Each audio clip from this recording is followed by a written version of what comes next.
I had a solo lesson with a woman. She'd never sailed before, and she did not look like she was a sailor. She sort of wasn't dressed cool, sailory. But the second she started, I knew she was good. Like, if she could steer a straight line, she was good. And we were having this great lesson, and she's such a sweetheart, such a really warm person. She's a high school guidance counselor. So her phone starts ringing about an hour into this, and she's like, "I'm not picking that up. I know what it is." I'm like, "Well, what?" She said, it's my grandfather. He lives with us, and he's got dementia, and I just, I came out here for me, and I just can't.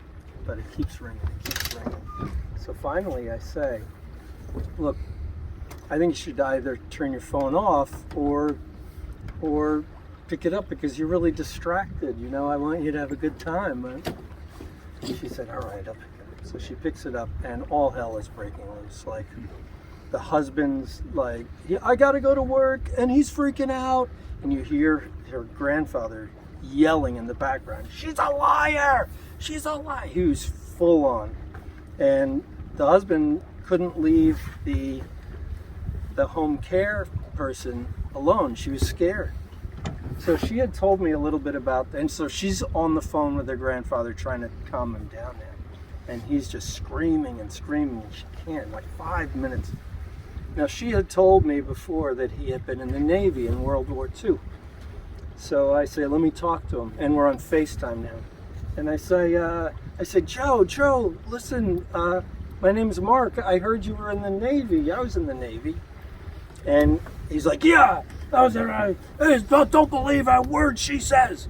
And I said, "You were in World War II. Tell me about that." And he goes, "Well, I was an aviation mechanic, and we figured out how to modify the carburetors on fighters, which enabled our planes to fly higher than the Japanese Zeros." And he just is like, "Shh."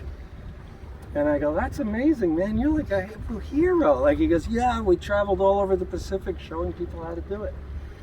And I said, "Wow, hey, Joe, do me a favor.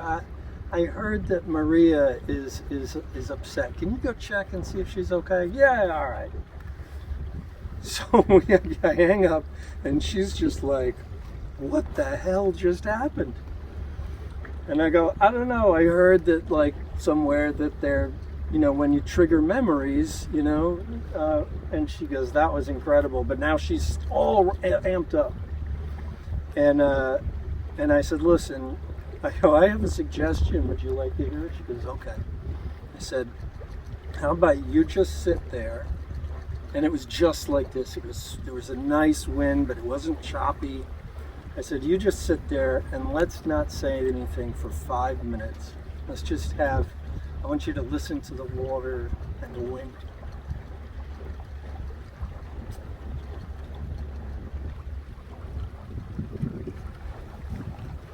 It was incredible. It was incredible. It was one of the most spiritual experiences of my life. We were both in this zone. I was like, I don't know how much time went by.